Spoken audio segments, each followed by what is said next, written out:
first half. This is Hitting the Field.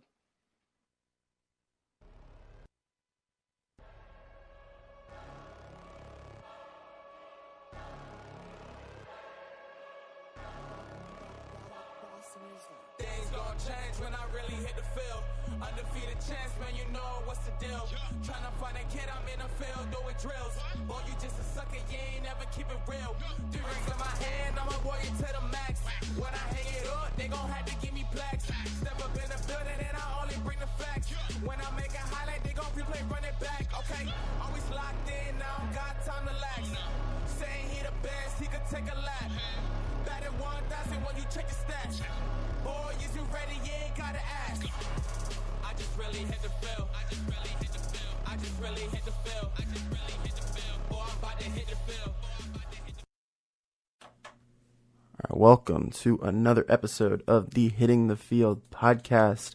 This week, no main show because Veterans Day closed campus for the day. Thank you to all of our veterans out there. But we are back Tuesday morning here, November 12th. And we have a lot of NFL to discuss today. Jeremy Brener here, hosting the Hitting the Field podcast. And I'm here today with one of my good friends over on my far left, Mr. Chris Tran. Chris, you're my neighbor. How's it going, man? It's going great, Jeremy. How's it going? I mean, I heard you left the coop, went back home for the weekend, for the long weekend. How was home? I did. It was a lot of fun. It was good to go back for a couple of days. I wish the Eagles were playing. It sucks they were on a bye week, so I didn't get to watch them. But it was nice to be home. Their bye week. It was your bye week. It was, good week to kind of get back, rejuvenate for the last push of the semester. And making his Hitting the Field debut today, it's Mr. Q Rodriguez. Q, what's going on, man? Hey, how you doing, man? Thank you for having me. Happy for the opportunity, and let's talk some NFL football. Yeah. Do you want me to call you Q or Quentin? You could call me Q, man. That's fine. Call me Q. That's what I'm going to call you then. So, look, last night, probably the most anticipated game on paper, the Seahawks and the Niners, Monday Night Football, and it definitely lived up to that. I can definitely say that 27-24 Seahawks victory, making the Niners part of everyone else now among the NFL's defeated. Niners are now 8-1, still at the top of the NFC West, but only by a half game. They lost that game, which means they have no control of that tiebreaker as of now. Chris, just thoughts about the game in general. We got a lot to discuss about this game. Yeah, what did you think about it? I mean, it seems like a pretty simple score, 27-24, but the way you got there was not crazy. Simple at all. Yeah. Yeah. It was very uncharacteristic for the Seahawks to turn the ball over as much as they did. I think that was one takeaway. But it was really, it just lived up to the hype. I mean, there were probably 4 or 5 times throughout just that fourth quarter alone and overtime that you thought the game was over. Like that, either the Seahawks or Niners had found a way to win the game. And then, I mean, just, you can count on the missed field goal at the end of the game from the Niners to Wilson throwing a very uncharacteristic interception in overtime. In the red zone, too. In the red zone, yeah. Mm-hmm. And then just going back and forth, and then finally ending in a field goal to win the game. It was, it definitely lived up to the hype. Yeah, definitely.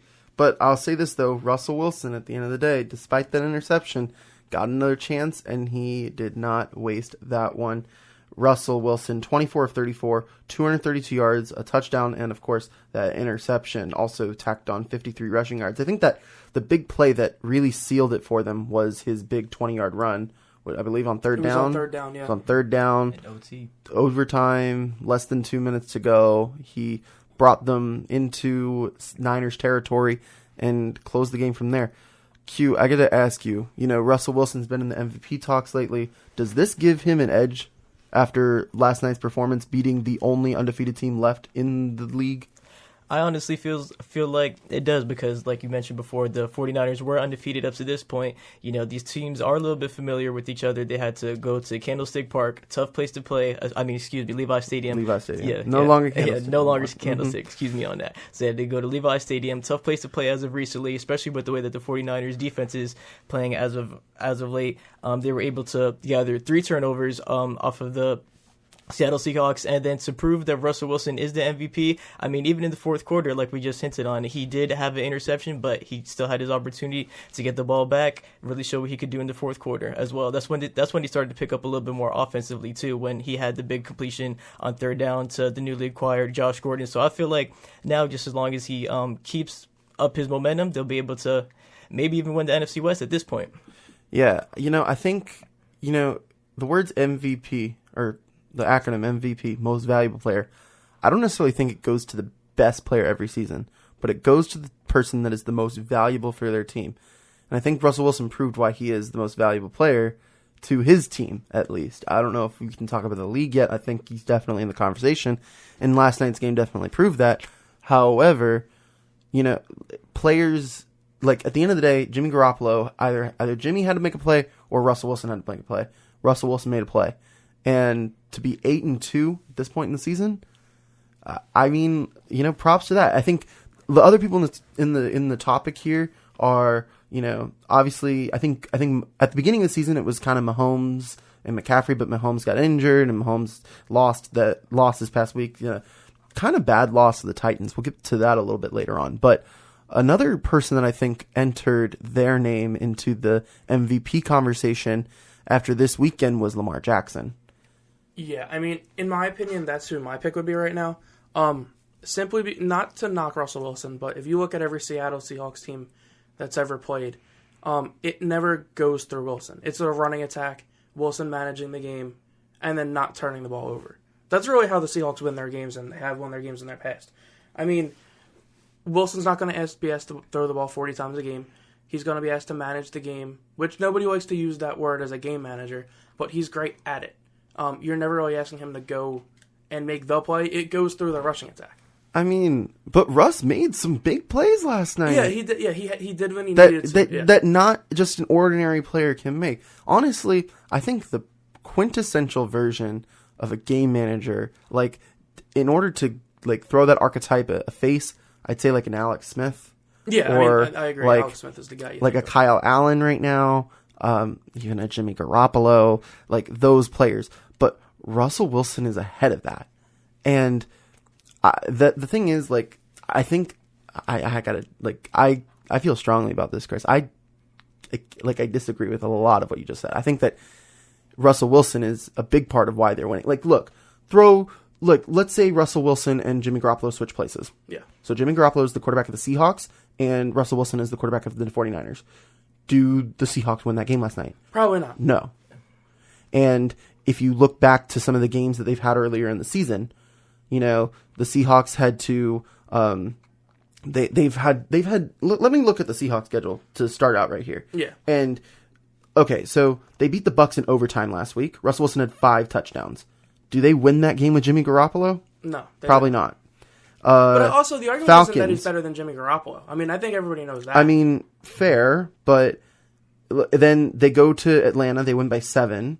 I mean, they go to Cleveland, they win by 4. They beat the Rams by 1 on Thursday Night Football. There have been a lot of close games this year for the Seahawks that they would not have won if they just had any other quarterback. That's true. I think Russell Wilson is a big reason why they're winning a lot of these close games. They've won 1, 2, 3, 4. 6 of their 8 wins come by by less than 6 points, by 6 points or less, and one of those, and then they have 1, 2, 3, 4 wins by 3 points or less. Yeah. So those plays are made that, and to me, that is what the most valuable player is at this point. Lamar Jackson, I think, has entered this conversation just sheerly on the fact of him being just a god, and he might be the most talented player in the NFL. But look at this with the Ravens. And look, the Ravens have beaten some pretty good teams. They've beaten the 2-loss Seahawks. They gave them one of their 2 losses. They gave the Patriots their only loss. They have those 2 very impressive wins. They battled the Chiefs really well, but also the rest of their schedule, like, they beat the Dolphins by 7 touchdowns.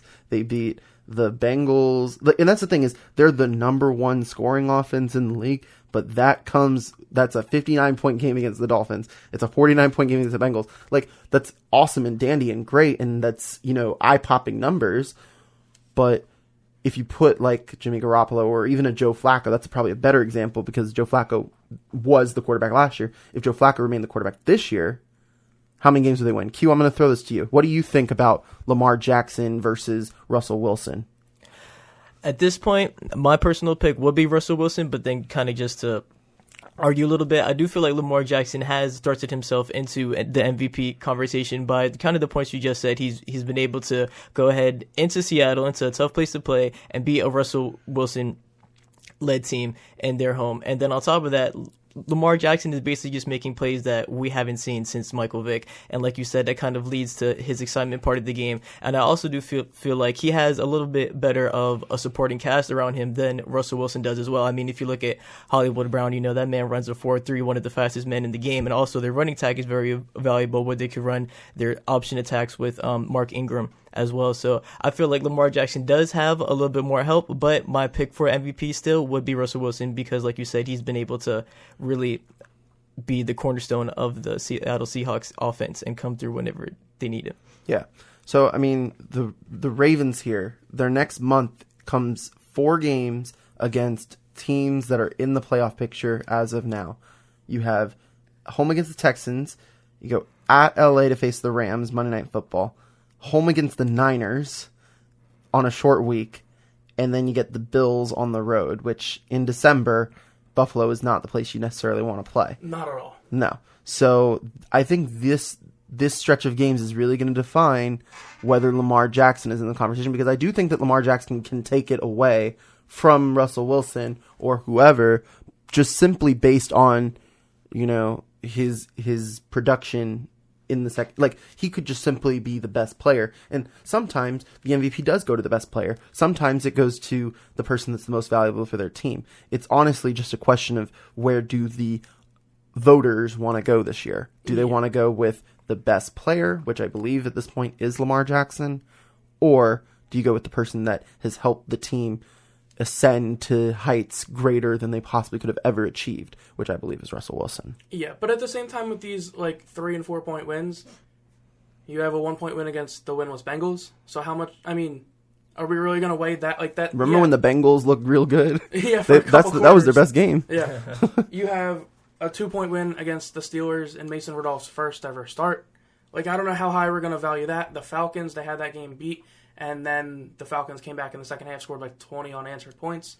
So I don't know how high we're valuing these close games that Wilson's beating Mason Rudolph, a winless Bengals team, and those aren't that impressive wins. And I think a big thing with Lamar Jackson is he got to go and beat Russell Wilson. Mm-hmm. In that game, you had Russell Wilson throwing for completing less than 50% of his balls, and Lamar Jackson running for 120 yards all over them.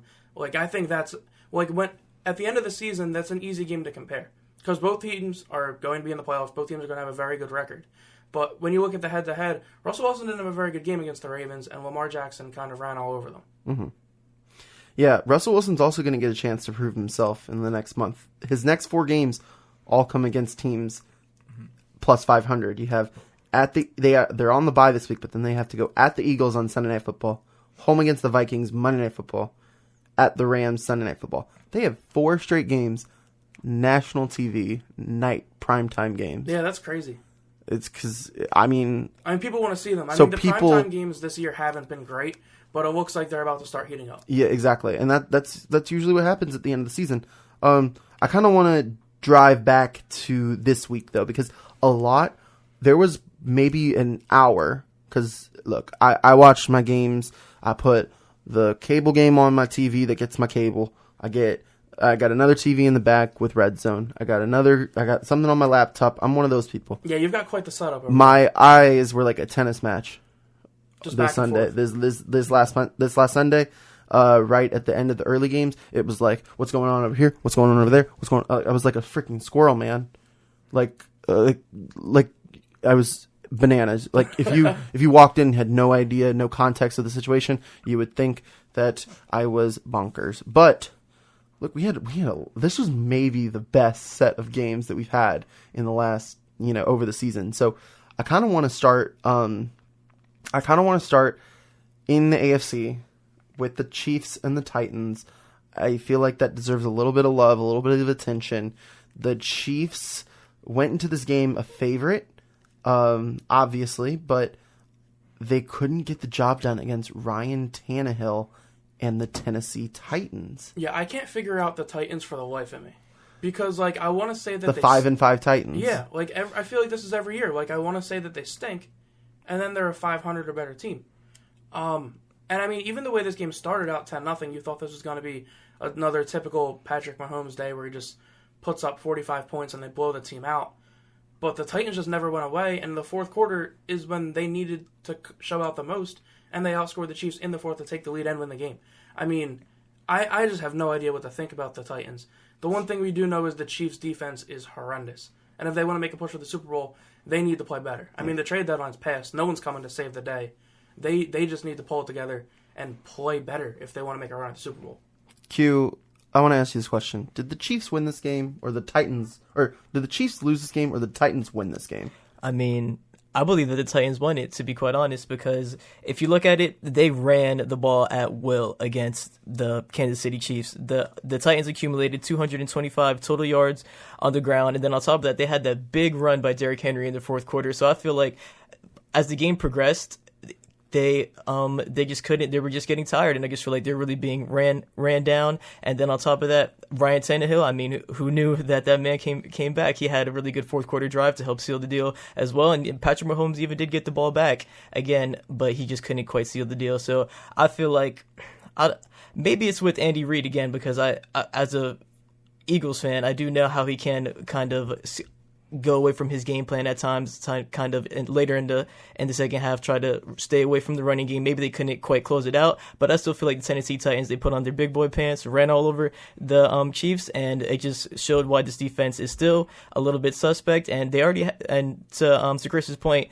they need to really figure it out. They've already lost as many games as they have last year, and the AFC, as far as the division races, I don't even know if they're going to be able to get a first round bye with the type of football that New England and Baltimore have been playing this year. So I really feel like they have to figure it out. Yeah, right now they are 6-4. That's a game and a half back of the Ravens right now, and I don't believe they play. Well, they do have the tiebreaker against the Ravens, I guess, but I mean, they still have to play the Patriots. They still have to play the Chargers twice. They seem to never be able to figure out the Chargers.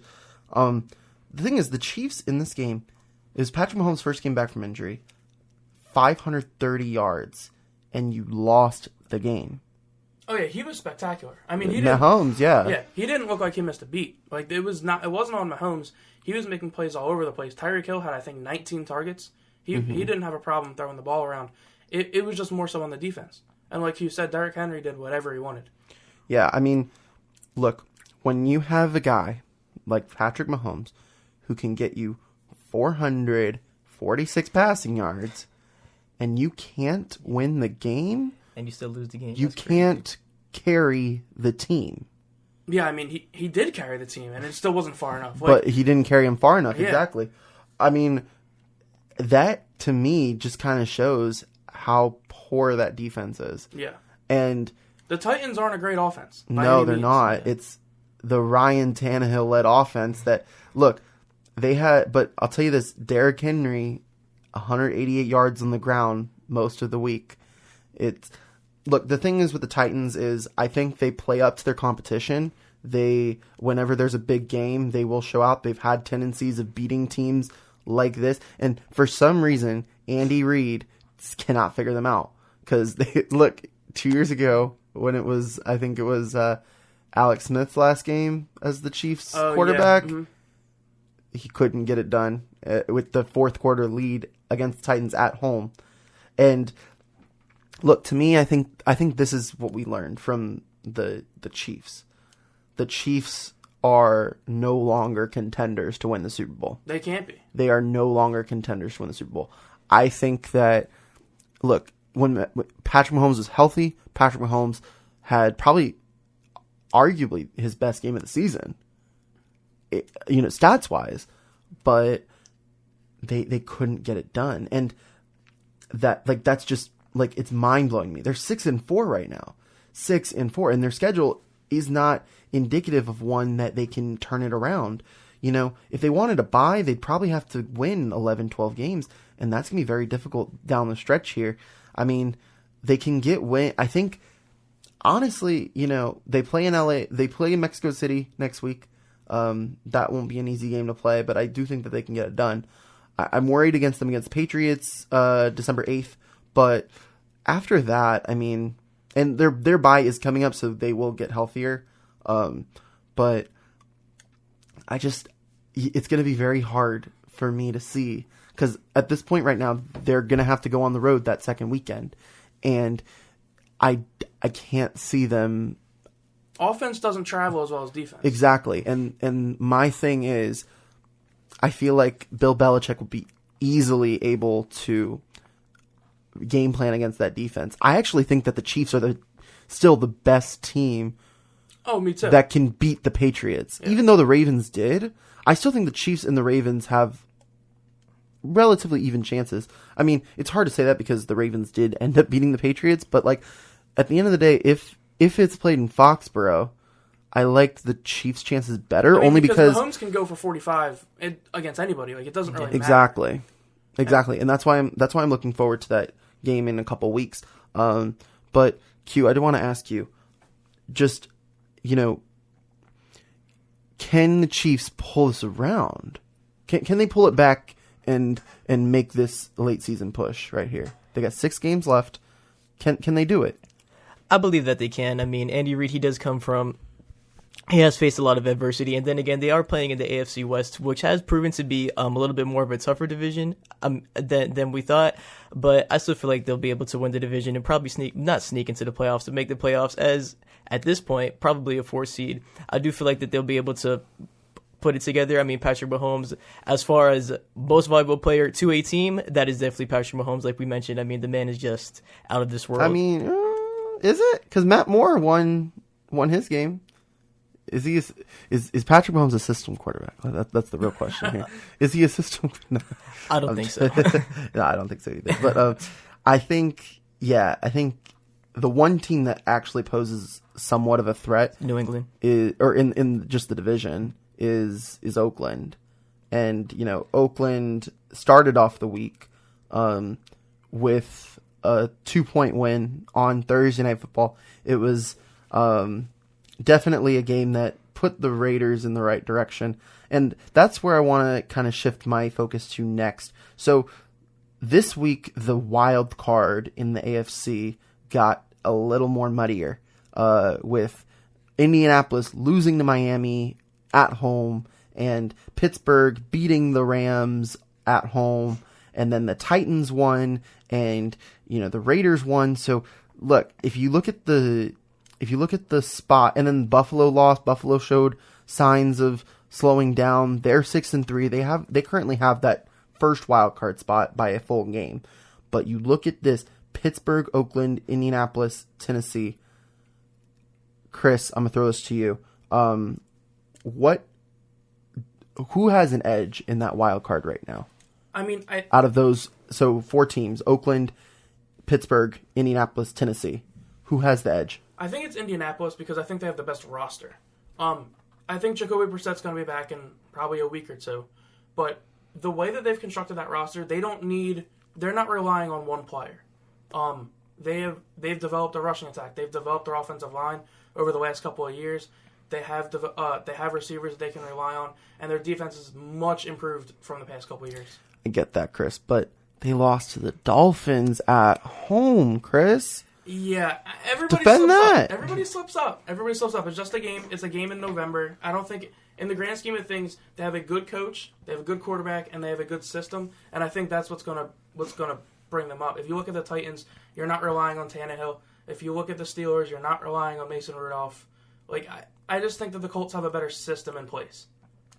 I guess. I mean, there is definitely an argument there for the Colts, but their schedule down the stretch is not favorable. And that's the only thing that, like, the Steelers do have in their favor is their schedule, where they're going to pick up some wins. But I'm not going to rely on Mason Rudolph to carry my team to the playoffs. That's true. I don't know. I just think the Colts they've got a better system in place. Yeah. I mean, the Colts still have to face the Saints on the road. That's a Monday Night Football game, Week 15. So very late in the season where the Saints are probably going to be trying to rack up some kind of bye or something like that. The Panthers, which is probably going to be a team fighting for a wild card spot. That game honestly could be flexed into Sunday Night Football. Honestly, instead of Chiefs Bears, they might throw the Panthers and the Colts for a game that could very well decide who goes to the playoffs in each conference. So that's something that adds up. They play the Jaguars twice, and the Jaguars are also going to be fighting for a playoff spot. They were on the bye this week, but they got Nick Foles now. Are we buying into the Jags? I mean, it's Nick Foles' Jags, though. I can't buy into it. I can't do it. I mean, but they are still in it, and that's the argument here. The only team that they really have to face that does not have any chance at the playoffs is the Bucks. They go to the Bucks December 8th. And the Bucks can beat people because they can put up That's points. true. Yeah. That's true.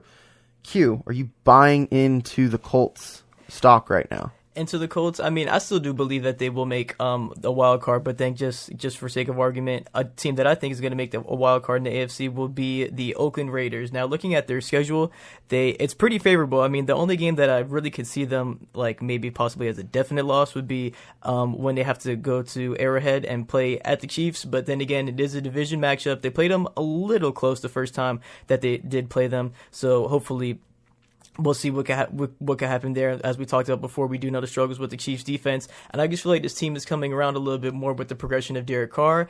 Highest completion percentage, I believe it was around 69-70%. Mm-hmm. So we do see that Derek Carr is He doesn't turn the ball over, which is important. And then he doesn't turn the ball over, and he doesn't have to do as much necessarily because of the new addition of the running back Josh Jacobs, who has been carrying the load. I believe he already has over 800 yards from scrimmage. Offensive Rookie of the Year, maybe? Yeah, potentially, yeah. So I feel like they do have a lot going on, especially their defense. Their defense is young and is playing well with the first-round picks of Cleveland Farrell, and then also Carl Joseph has been playing well, but he just went down with the injury, so they're going to have to rely on Jonathan Abram a little bit more. So I do see another first-round pick. Yes, sir. Mm-hmm. So I do feel like the Oakland Raiders can make a little bit more of a run at it because next week they do play the Cincinnati Bengals at home. They play the Jets, Titans. Look, you can easily get the Bengals and the Jets wins. That's 7-4 going into Arrowhead in a game that you could be in line to take the division. Yeah. Who would have thought? Who would have thought? A year and a half after the Khalil Mack trade, that the Raiders would be in a better position than the Bears right now. Or really just after how this offseason went. Yeah. Oh my goodness. It's definitely, so Q, you said this. So you think the Colts are going to be a wild card? Yes. You think the Raiders are going to be a wild card? Yes, I do. So that means that the Bills, who are 6-3 and one full game ahead, are not going to be a wild card. Explain that. Q, I'm going to give that to you. So looking into their schedule, they do have to play some tough opponents. They do have to play New England once again, and then they do have to take a trip at Pittsburgh Steelers. I do know that team has been coming on a little bit more. That's going to be a good game. Yeah, Bills Steelers Week 15. Especially, nice. And then with the Pittsburgh Steelers defense, I just feel like has been very opportunistic as of recently, especially after acquiring Minka Fitzpatrick. That man's been a turnover machine, 5 turnovers in 7 games. So that's going to be a good one. And then also they do have to play. I wouldn't say that they're getting exposed, but I would say that teams are kind of figuring them out a little bit more because whenever the Philadelphia Eagles played them, they ran them down. Same thing with the Cleveland Browns. Nick Chubb and Kareem Hunt, they were able to run the ball on them. So I do feel like that if you get an early lead on them, run the ball, able to kill out the clock, limit the possessions from Josh Allen, that they'll be able to the matchup should be in the favor of the other team. I just feel like the Bills, they are a little bit young, and I feel like I still need to see more from Josh Allen as a passer rather than a runner in order for them to make a playoff run this year. That's true. I do think that the Bills were somewhat exposed this weekend. Chris, Bills Browns, another upset, sort of. I mean, the Browns were favored in this game, and I guess Vegas knows something a little more than we do because the Browns were favored by 2.5 points in this game, and everyone was like, "Why? The Bills are so much better," including me. And of course you bet against the Bills. Of course you did. But look, I mean, the Bills entered this game 6-2. The Browns entered this game 2-6. The Browns were favored by 3 points, and they won by 3 points. Talk about the Bills here, and just where their Achilles heel is. So it's definitely with the quarterback position. You're not going to, like you said, the Buffalo Bills need to get out early because they're not going to come back from behind. But I do think this weekend, they missed 2 field goals that weren't that long, like 40 and 30. I mean, they were a couple missed field goals Hauschka away. was not clutch in the moment. I mean, if they make those field goals, they're 7-2. Yeah. And I mean, at that point, they're pretty much locked up a wild card. And that's why I don't think they're dead yet. I think they're a lock at the 5 seed because their defense is going to travel in December. And that's when, these defensive teams, I'm not saying their defense is as good as the Bears last year, but the Bears relied on their defense heavily late in the season, and that's how they made their push. And I think Buffalo has the defense to do so, where they're not going to need Josh Allen to do a ton. That's true. And so here's the thing about the Bills. I think if you win this game I was looking at their schedule, if you win against the Browns, you're 7-2. You have the Dolphins, you have the Broncos, you have the Jets. That's 10 wins. 10 wins in the AFC should get it done. I think this loss really set back this team, because you look at this now, you didn't get that win, so you can bank on beating the Dolphins, Broncos, and Jets to win 9 games. However, 4-game stretch beginning Thanksgiving at the Cowboys, home against the Ravens, at the Steelers, at the Patriots. That is a gauntlet. If they can get out of that, honestly, with 1 win, then they're good. But can they get 1 win in that 4? They can get 1, because I was Mason Rudolph going up against that defense. What's he going to do? But that defense going up against Josh Allen. That's true. It might be like a 9-6 It game. could be like a 3-2 game, honestly. It could be a baseball game. Yeah. But I mean, and it's at home for the Steelers, and I know the Steelers blew it at home last year, but that was a different team, though. Very different team, of course. But I mean, look, for me, I think the Bills, if they won this weekend, were a lock. I don't think you can say that anymore. That's how crucial these November games are. It turns around team seasons, and in December is when you have to lock it in. And I think that they are good enough talent-wise to lock it in. I don't know if their schedule, though, will permit it. I think they've had an easy schedule to begin the season, but I do think that they are good enough to be where they are. I'm not going to try to, downplay their 6-3. I think they are very much a 6-3 team, but can they be a 9-10 win team? Like, the difference, 9 wins versus 10 wins is the difference between making the playoffs and not making the playoffs. So that's going to be the question for this Bills team. Over under 9.5. How many wins are the Bills going to win? Over or under 9.5? Over. They're going to get 10. You're going to get 10. Yeah. Q. What do you think? I'm going to go with under. You go with the under. I'm going to go with under. I think 9 wins might get you in. 9 wins might get you in. That's true. But with so many teams in the hunt right now, 9 wins, you could get 9 wins, but you could fall on the wrong end of the tiebreaker. Games like the Bills-Steelers game, that could be a game that could decide who has that 9-7 tiebreaker. Yeah. Let's talk about the Steelers now. Another 5-4 team. They currently hold the 6th seed, which, if you asked me that a month ago at 1-4 or at 0-3, they were 0-3, 1-4. And now they've won 4 straight. With Devlin Hodges as your starting quarterback, you would have said you're crazy. Ever since Devlin Hodges entered the game, ever since Devlin Hodges started the football game, they haven't lost. So is Devlin Hodges the real MVP here? He could be. He could be. The Duck. What's Duck. the nickname? The Duck. His name's Duck because he's a duck hunter. So yeah, he's a duck hunter. Did you know that, Q? No, I did not. No, he's a duck hunter. And then Mason Rudolph is a reindeer. Did you know that? Yes. Yes. Okay, we did know that. All right. That I did. But he does not have a red nose. Duck's not a very good nickname for a quarterback. Duck. You're throwing ducks. Duck. Hey, but throwing ducks. That's not really a nickname you want for he a has quarterback. never lost an NFL start. That's true. But neither have I. So maybe you could have been the Steelers. Maybe I could have been the Steelers quarterback. Yeah, they did play the Chargers though. And the Chargers were a lame duck that week. Yeah, and Rivers was But this past weekend. a big reason why they won that game though was their defense, and it's a big reason why they've won a lot of these games in this 4-game win streak. That defense might rival the Patriots as the best defense in the league. Q, are the Steelers the best defense in the league? I'm going to ask you straight up. No, I'm still gonna have to go with no. I still feel like with the Bill Belichick coach team, especially with the way that the Patriots are playing now. I mean, the Steelers, they have been, like I mentioned before, they have been very they have pretty much gone the opposite direction since acquiring Minka Fitzpatrick, a tremendous upgrade to the team. 5-2 since they acquired him. But I still do feel like New England has the number 1 defense in the league right now. Yeah, I mean, look, the Steelers though they've had a rough schedule. I mean, 4 of their losses come. All 4 of their losses come against teams with 1 or 2 losses. They lost to the Patriots, they lost to the Seahawks, they lost to the Niners, and they lost to the Ravens. So those are arguably the top 4 teams in the league right now. Yeah, I mean, is the Seahawks, Niners, Patriots, Ravens, and those are their losses. And out of those games, their only real major big blowout loss was against the Patriots week 1. Since then, a 2-point loss to the Seahawks, a 4-point loss to the Niners, and a 3-point loss to the Ravens in overtime. So, like, the Steelers 5-4, but it's a really good 5-4. Yeah, it is. And Could be a 6-3, 7-2 if a couple plays went the right way.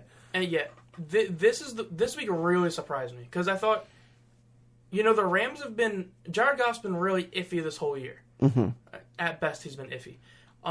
And I thought this is going to be the week where Goff might get it back together and win a game and start playing well. But it was the complete opposite, and the Steelers' defense just kind of suffocated him all game.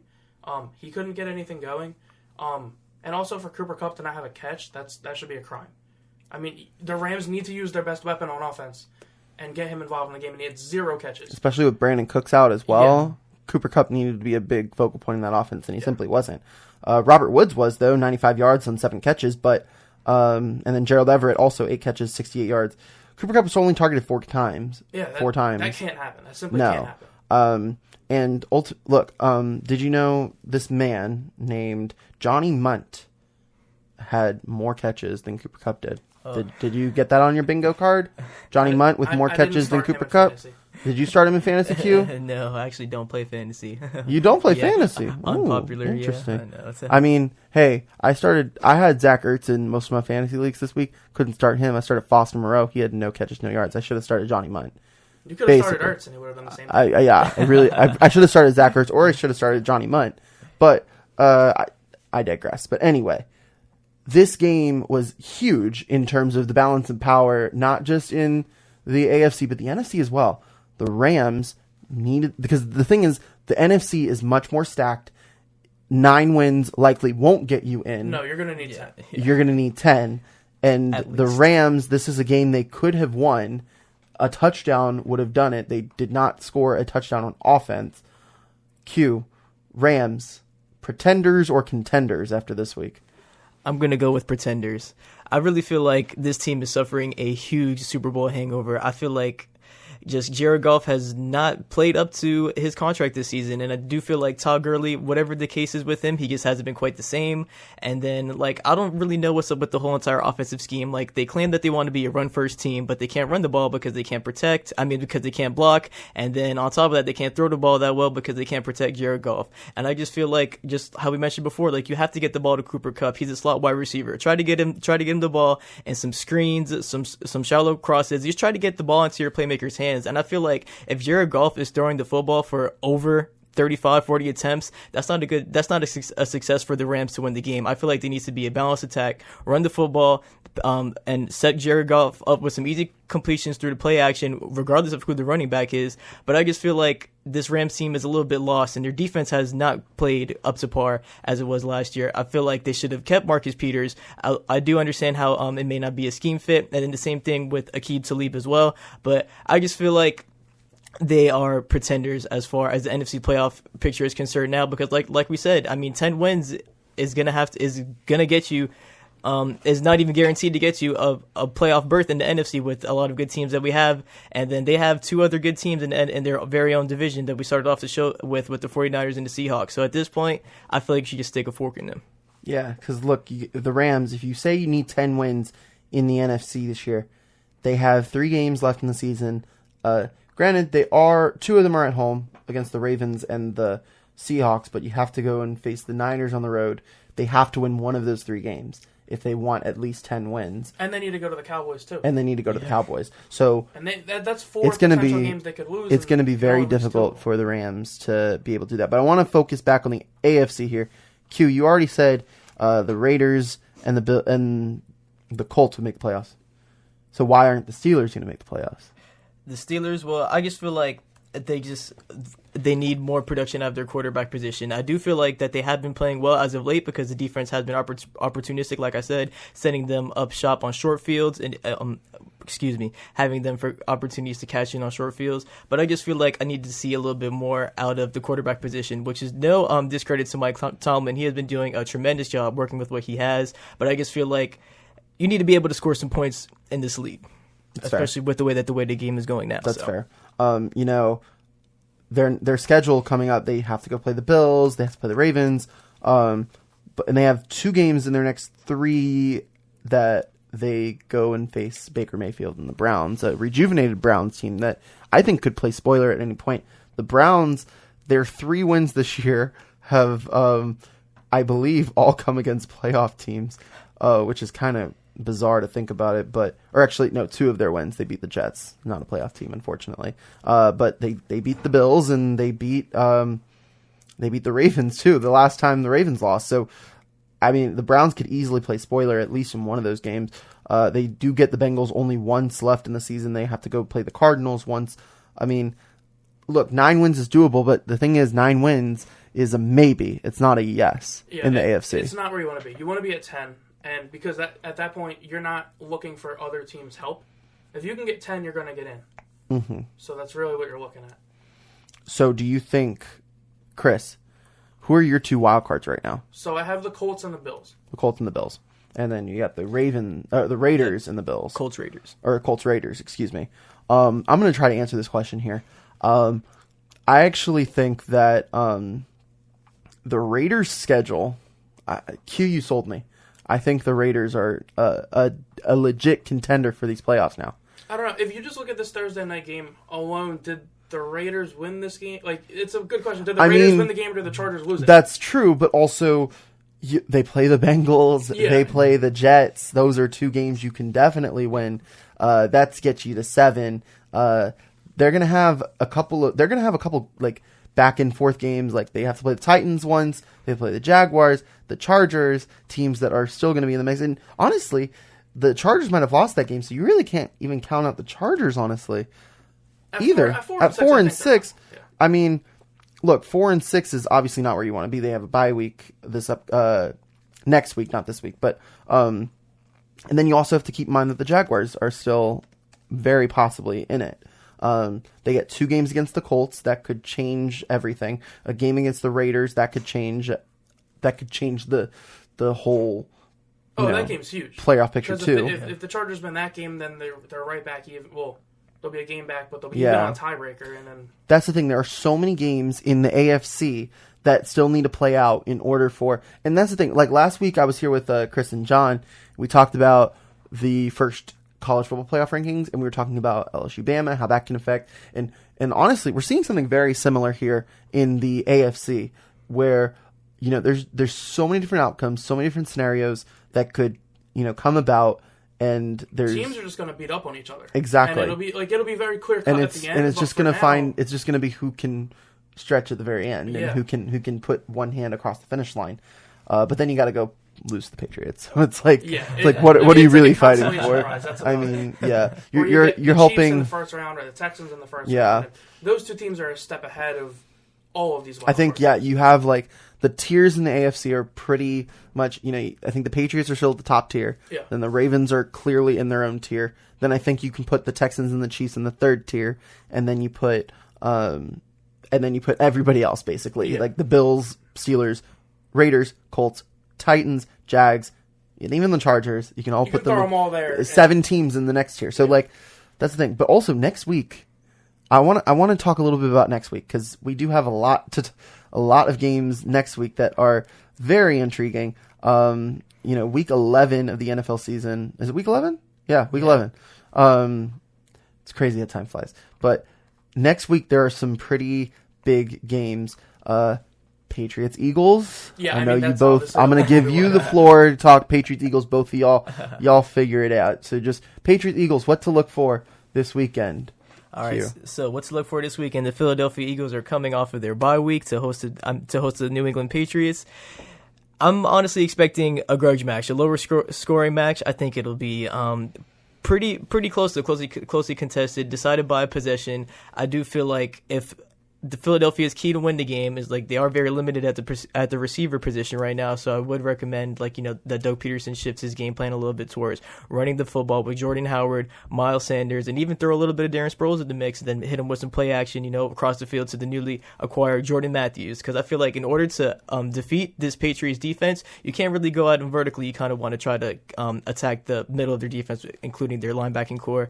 And defensively, it's going to be a struggle for Philadelphia. I mean, Tom Brady, great at obviously we know he's one of the greatest quarterbacks of all time, really great at pre-snap. He may be able to throw against some yards against this shaky Philadelphia Eagles secondary, but we have been playing a little bit well since Jalen Mills and Ronald Darby have came back together as a cornerback tandem together. They are 17-5 starting for the Philadelphia Eagles. So Philadelphia will be playing at home. We all know how loud it gets at the Link, and they will be ready, especially against the New England Patriots. I mean, why did it take them this long to get Jordan Matthews? I feel like that should have been a move they did a month ago or 2 months ago. For the third time, he's back. He's back. Crawling back. He's like the Terminator. I'm back. I'll be back. And then he's back. Yep. Q, I'm not as optimistic as you. I'm going to be honest with you. I hope so. I really do. But just Brady's been thinking about this Super Bowl loss for 2 years now. Yeah. And I'm tired. Like, I think we get blown out. Bill Belichick has thought about it too. I'm going to be completely honest. I think we get blown out this weekend. Oh, yikes. That'd be a yikes. Big yikes. Like, three scores. Big yikes. Yeah, I think it's a blowout. This is not the game you want to lose either because you are tied for the division lead at 5-4. Especially the Cowboys just lost. Mm-hmm. Yeah, huge game. I think we get blown out. I think Brady does what he wants. I don't think we get anything going on offense because at this point we don't have any playmakers on offense because there's nobody you can look to go and get a score. Like, at the receiver position, it's just, like, a bunch of guys at this point. Alshon's lost a step. He's not creating separation like he used to. Glorified tight end at this point. At this point, that's all he is. Yeah. I think Ertz has taken a step back. Although he had a big game last game. Yeah. Last game 100 was yards big. almost. Aguilar's useless I at this appreciated point. that. Yeah, it helps your fantasy team out. Aguilar's useless at this point. Jordan Matthews isn't going to come and save the day. But will he? No. We've seen it That's before. He's been cut twice for a reason. That's true. Yeah, he's another one who can't catch the ball. I'll say this, though, with the Eagles. The Patriots have more to gain, but the Eagles have more to lose. Oh, they have a ton to lose. Definitely. That's why the I'm thing. terrified So for this game. that's the thing is, though, is if the Eagles win...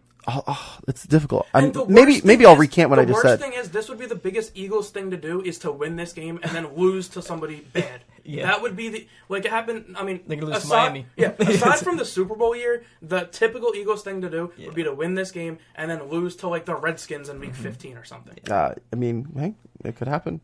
But I'll say this with the Eagles. They actually probably have a lot more to gain now that I think about it, because if the Eagles win this game, they, I believe, will be seen as legit. They will be. I think this is the game where you kind of have to say, oh, okay, let's keep an eye on the Eagles now, make sure they don't. We have at home Seattle on Sunday night as well. Bing, bing, bing. So these are huge 2 games. Yeah, this is what I think. November is what shapes your season. Who teams and then December is what defines your season. Yeah, definitely. And then, but also on the flip side, the AFC playoff race, a big game this week. Texans go to Baltimore to face the Ravens. Lamar Jackson versus Deshaun Watson. And I can tell you this, when I looked at this game at the beginning of the season, I put an L, and I am expecting an L again. Look, the Ravens are the hottest team right now. If the Texans can win this game, though, I mean, if then they can win this game, they're putting themselves in line for a bye. Yes, because they'll be the same record as Baltimore. They'll be the same record as Baltimore with the tiebreaker. And I mean, it would put Deshaun Watson in that MVP conversation. This is a season-defining game for Deshaun Watson.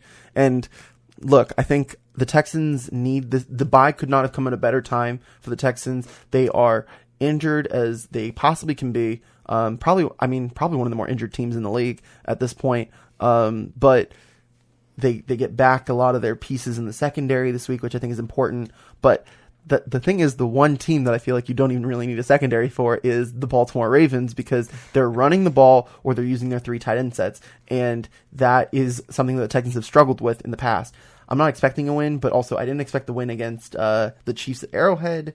So maybe this is the game where the Texans become legit. I think that this is the game of the week, in my opinion. Yeah.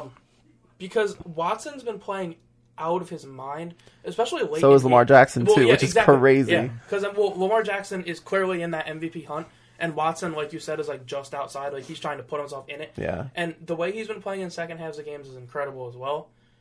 And he looks like Russell Wilson out there, but with more arm talent. That's in my true. opinion. Yeah. The thing is, the argument between Lamar Jackson and Deshaun Watson the last 2 games was they had, Lamar was a better runner than Deshaun, but Deshaun was a little bit of a better passer than Lamar. But I don't know. I mean, Lamar Jackson's been slinging it too lately. So like, Deshaun's still a better passer. I think the thing is, I feel like this game could ignite almost a rivalry for years and years to come because of how, Deshaun and Lamar are very similar.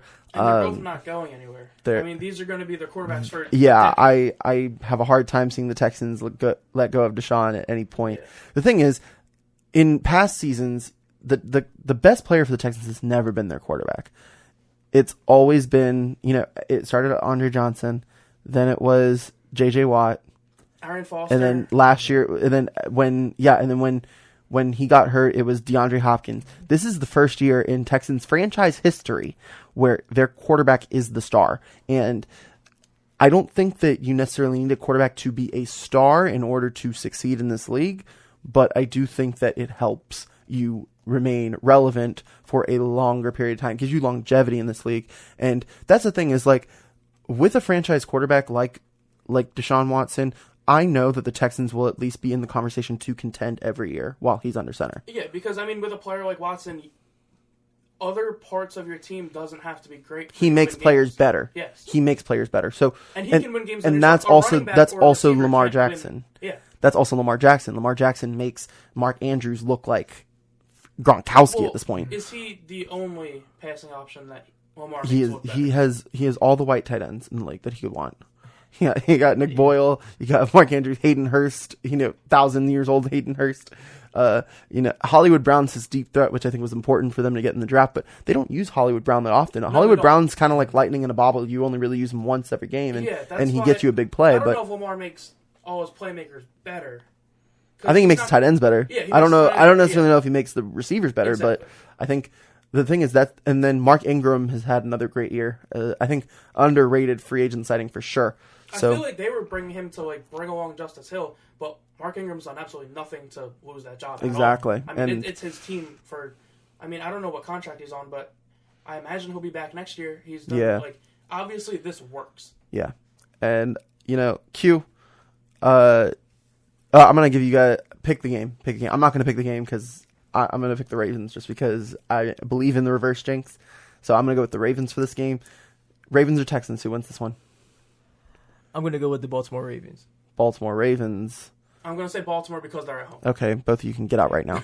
All right, well, we're going to actually get out right now. We're going to sign off now. Thank you guys so much for tuning in. Chris and Q, thank you guys so much for your knowledge and your nuggets of knowledge. I appreciate it. Thank you. Thanks for listening, guys. Yes, thank you very much. Yeah, thank you. So, no Hitting the Field main episode this week. We... TBD might have another podcast this week with the absence of Might I Add and the main show. But next week on Monday, we are having our annual Hitting the Field trivia show. We are super excited. It is in production as we speak. We are working on writing it, producing it. Yeah, everything is going to be all student run. It's awesome. That's what the beauty of Hitting the Field is. It's all student run. We're in the Nicholson studio every Monday. You can follow us on Twitter and Instagram at Hitting the Field. Make sure you do that and like, comment, and subscribe to our YouTube channel as well. So, guys, thank you so much for tuning in. And until next time, we will see you again.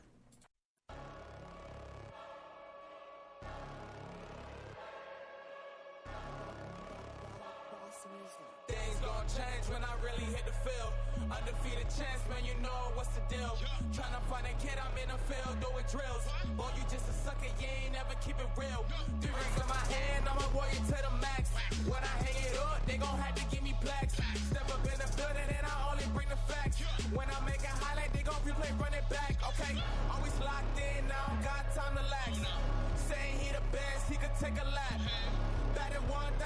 check your stats. Boy, is you ready? You ain't gotta ask. I just really hit the field. I just really hit the field. I just really hit the field. I just really hit the field. Boy, I'm about to hit the field.